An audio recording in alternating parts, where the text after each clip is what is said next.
got some new tools today. I made some a little bit earlier. I remounted this tip onto a different kind of handle, and I made another flaker with a nail. Same kind of handle, same diameter as this one here. Let's see how this works. I might do some of this edge work with indirect. We'll see.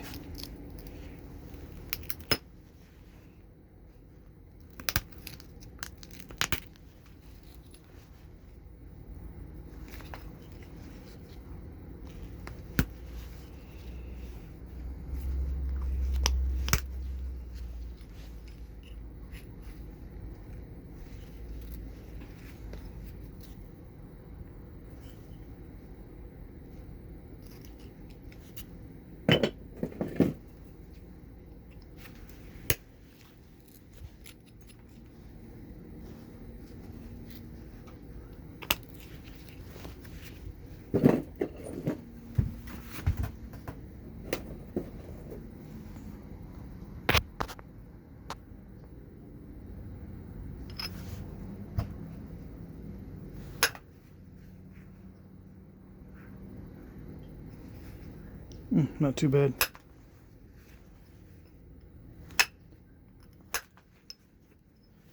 If this works, it'll be a lot easier than pressure flaking it.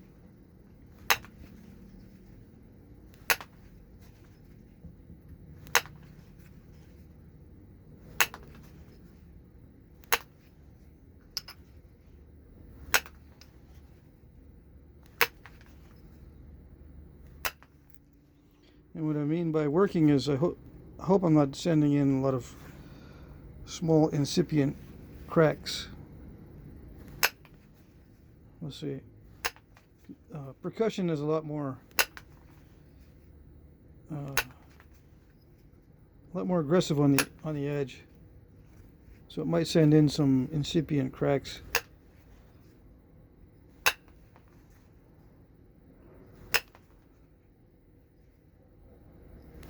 I gotta make sure I don't thin down the edge too much at this stage, because this is going to be a long, narrow point.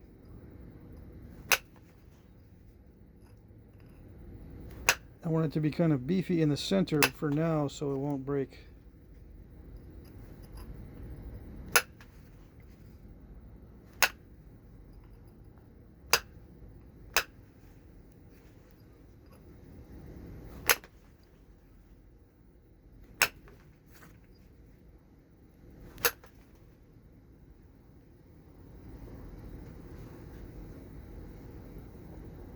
Some crushing there. It looks like a clear or banded type of obsidian. Feels pretty solid. Some obsidian is very brittle. More brittle than normal.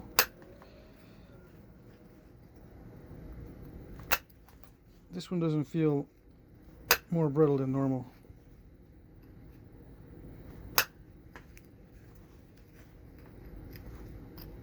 Feels like good quality.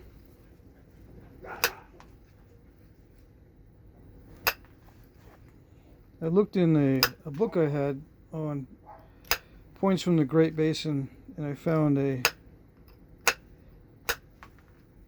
long, narrow point that I can probably duplicate. I won't say which one it is now, and unless it works out, and then I'll say what it is. I may end up snapping it and having to make a smaller point style from the Great Basin.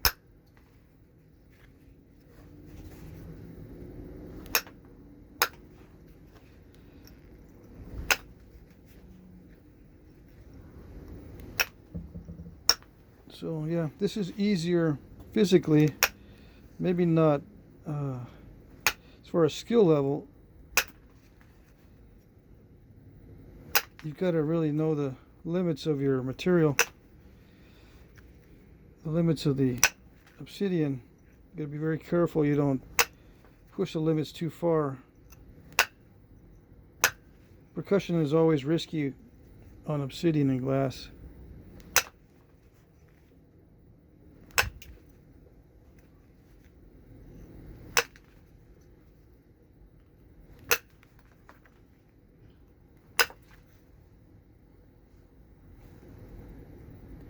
A little bit too much taken off on that strike. I'm going to kind of even out the thickness there.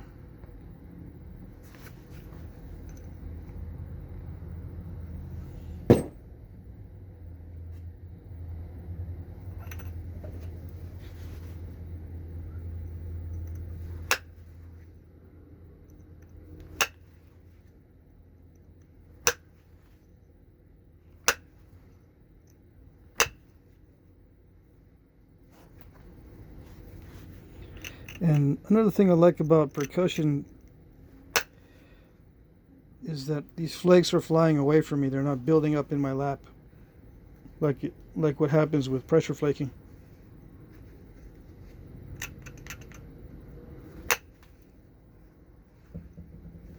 It's physically easier, and it also takes care of the waste flakes a little bit better. Although they do fly across a room, which they don't do with pressure, at least they're not building up in my lap, and then I end up putting my forearms down onto some of those flakes and getting them stuck in my forearm.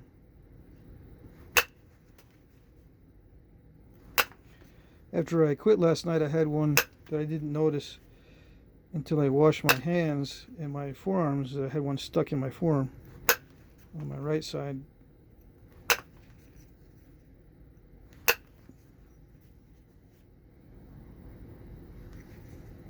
This one landed in my lap. This is pretty typical of the flakes that come off.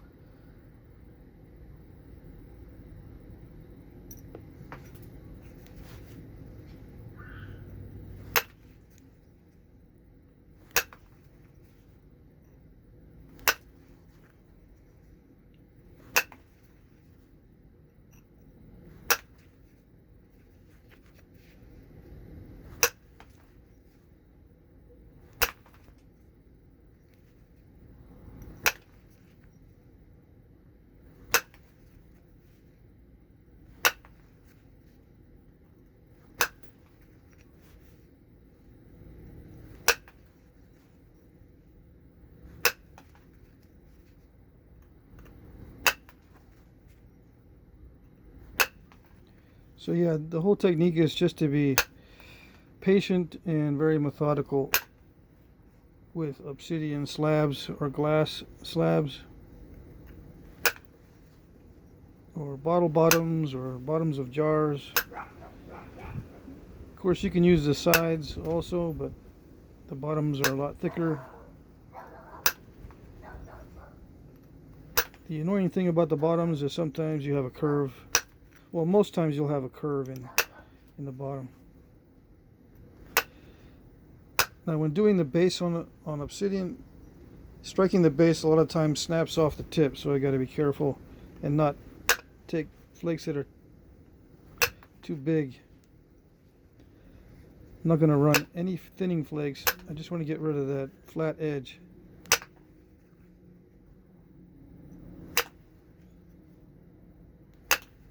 And do quick strikes, that way it doesn't jar the point very much. Just quick short flakes. That one's a little bit bigger than I wanted, but it's not too bad.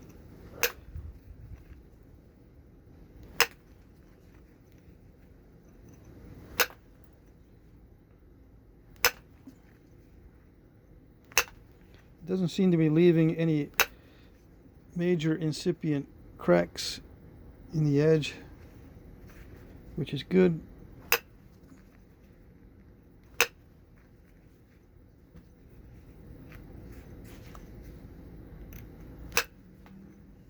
If you noticed, I haven't abraded at all. I'm just looking for opportunistic platforms. I did abrade a little bit to do some of the tip when I was evening it out.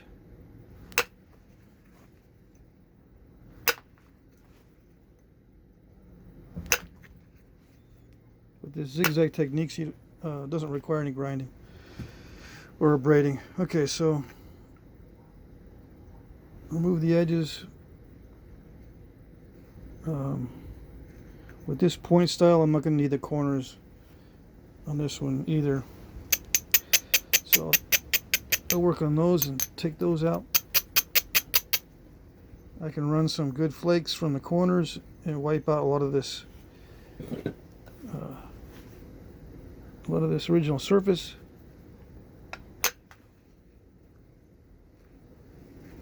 That was just a short flake to get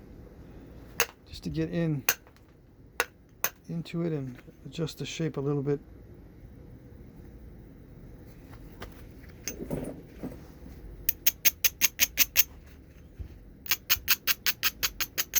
I'm going to work on the base while the rest of it is still kind of thick. As long as the tip isn't too heavy, it shouldn't snap in the middle. It's always a good idea to remove some of the edge. That way, if it does have a small crack somewhere on the edge, there's less of a chance for it to creep inward as you're striking the bottom. The crack will creep inward as this thing flexes when you're striking the base. But if you wipe out those little cracks by abrading, there's less chance you'll snap it, in theory. Okay, let's see. So yeah, this indirect percussion on this particular type of obsidian works really well. It's a nice color. I don't see any banding in it, so it's just nice and clear. Not fully transparent, but consistently translucent.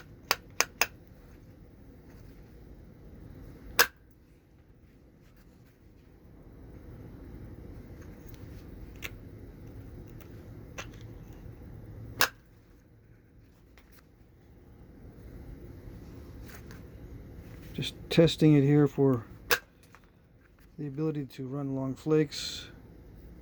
It's not too bad.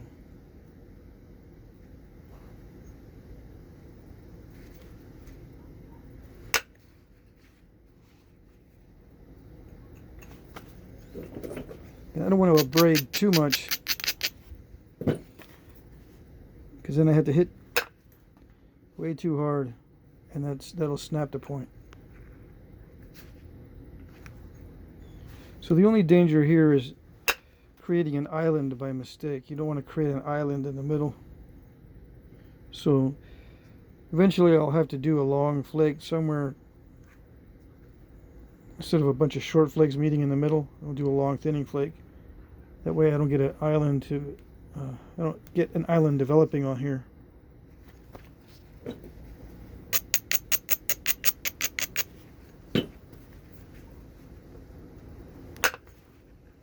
Yeah, like that. See that? Nice flake right there. Could try for another one.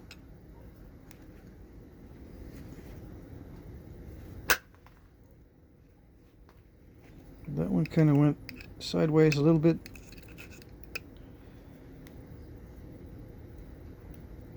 It's easy to remove that.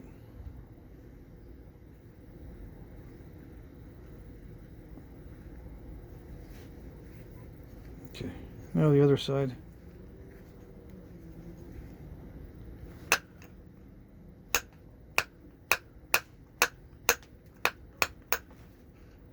So turn the edge a little bit.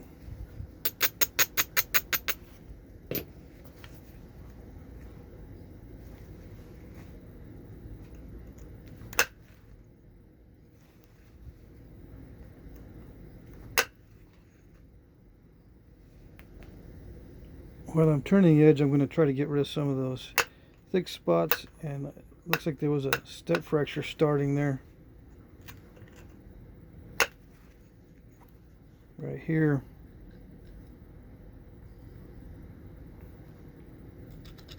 I was trying to get it from the side, coming in from the side. I could probably get it from that side, but don't have to worry too much about those because I'm going to be removing a lot of mass from the base to create the stem.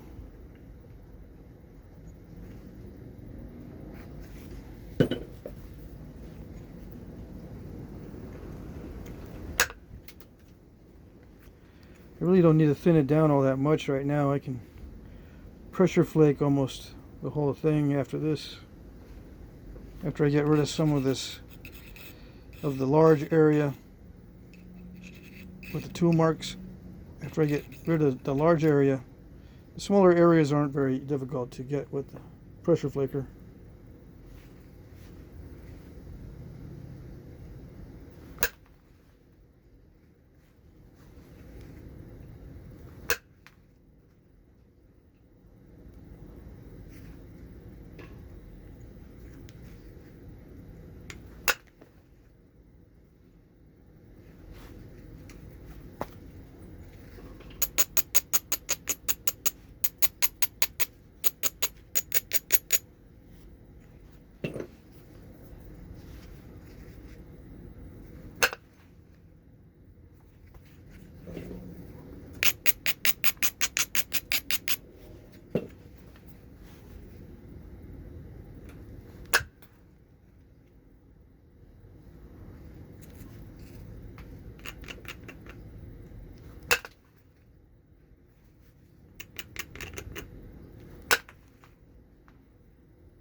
Some of the platforms are crushing, but it's not common.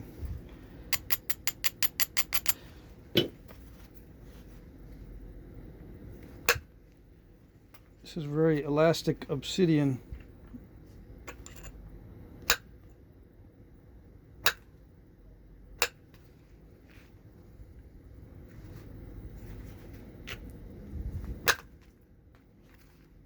Nice. And by elastic, I mean that the flakes carry, and they don't create those annoying step fractures that you don't expect. If it has good elasticity, the flakes tend to carry and remain together long enough to run a pretty good distance across the face. This will probably pressure flake with a copper tool exceptionally well.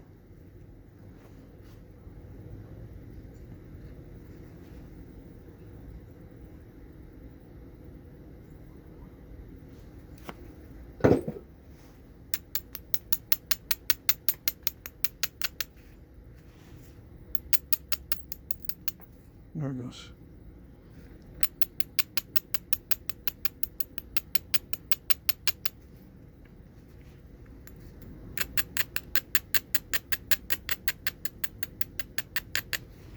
I'm just going to send a flake into here so I can get rid of that.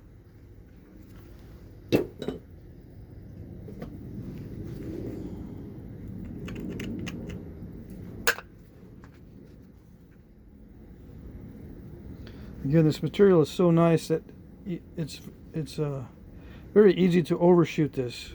I can shoot a long flake and accidentally overshoot. That would not be good.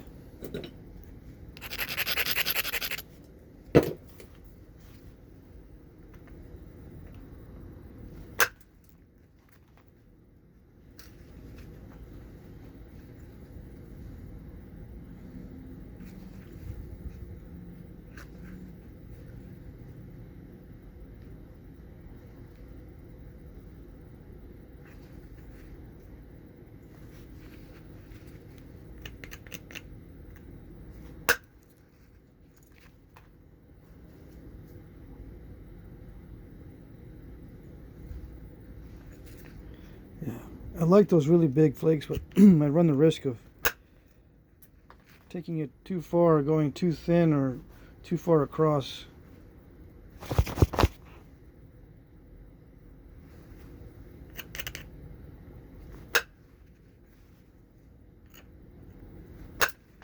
You have to be very careful.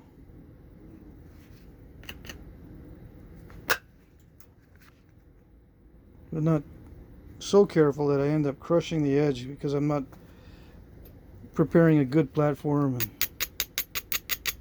hitting hard enough.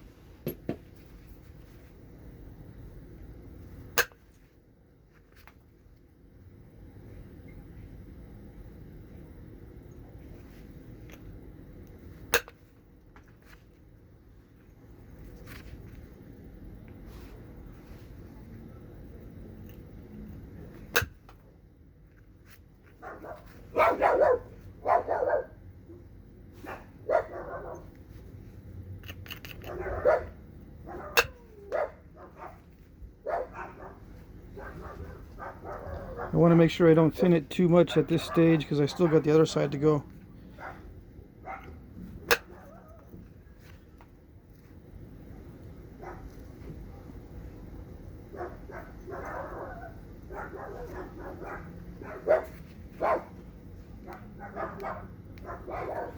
Yeah, I can probably get that with a pressure flaker later on.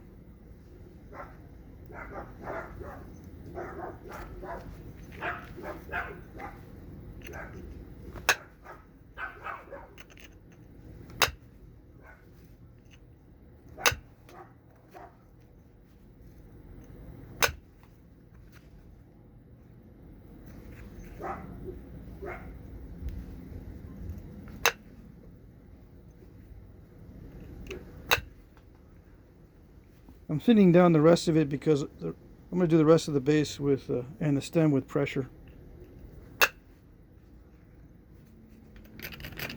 I just use the indirect percussion to clear off the tool marks to make sure they were cleared off so I don't have to worry about them later.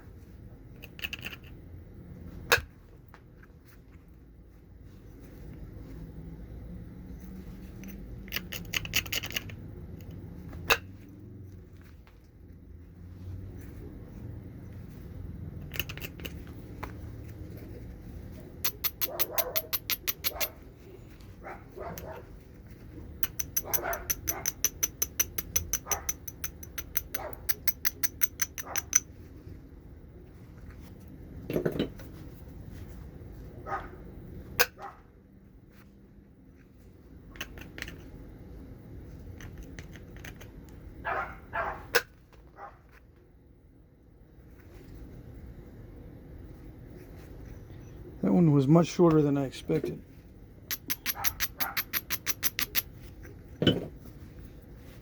Which means I guess I didn't see some crushing on the edge. Because usually that's what stops the flake from traveling, is the crushing on the edge. Or the platform's too strong and I didn't hit it hard enough.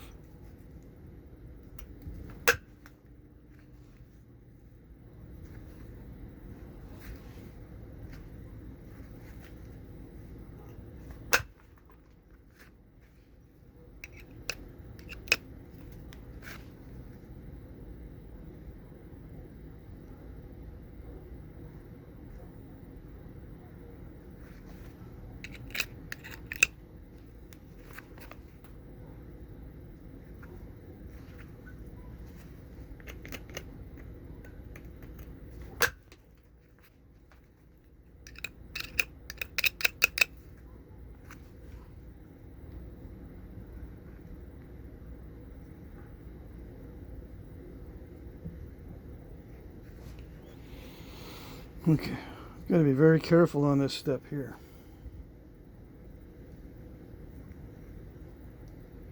I could try to blast this area off with a few flakes, or just wait until later and get that area with a series of smaller flakes as it gets more narrow. I think I'm gonna go for the smaller flakes later and just dress up the edge right now.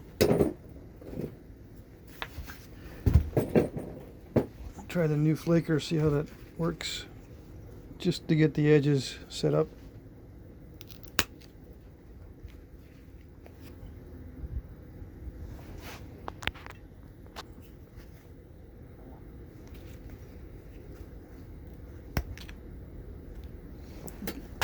Looks like you guys can't see when I do it that way.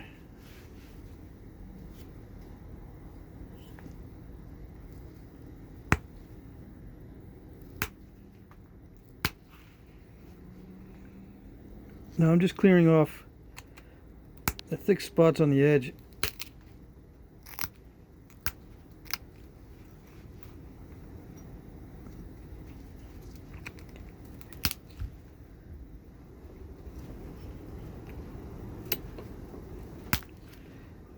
I'm not trying to thin down the edge very much. In fact, I can't, because if I do, I'll have to take off too much width to run flakes into the middle.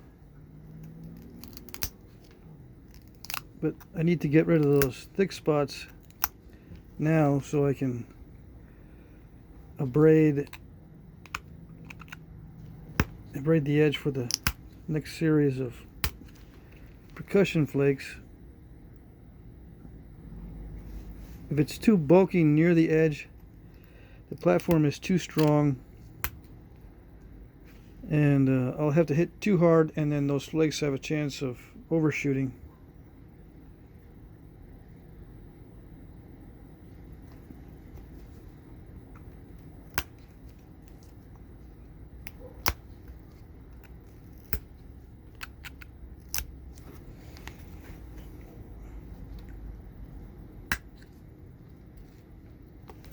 Probably should have abraded better before I started.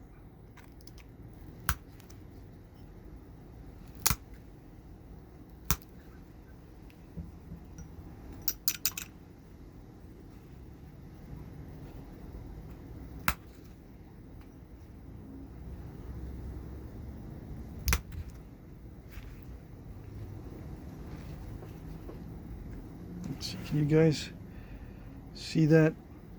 I'm not looking through the viewfinder for these flake removals.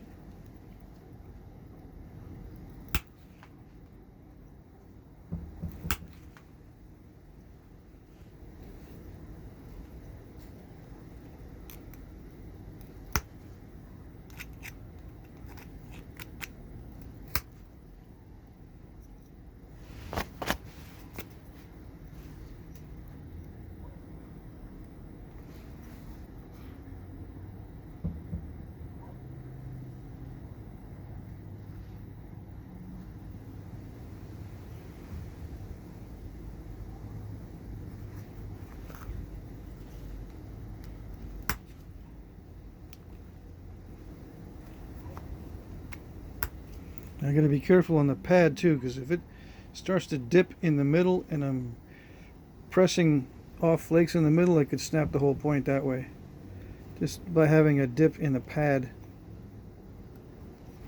Okay. I could take a finer pressure flaker and really work that edge very consistently and very nicely with a small pressure flaker, but I'm not going to. Shortcut.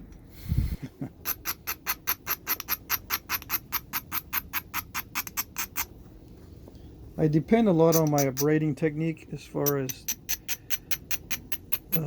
removing small flakes and abrading the platforms. So the abrader for me also removes a lot of small flakes.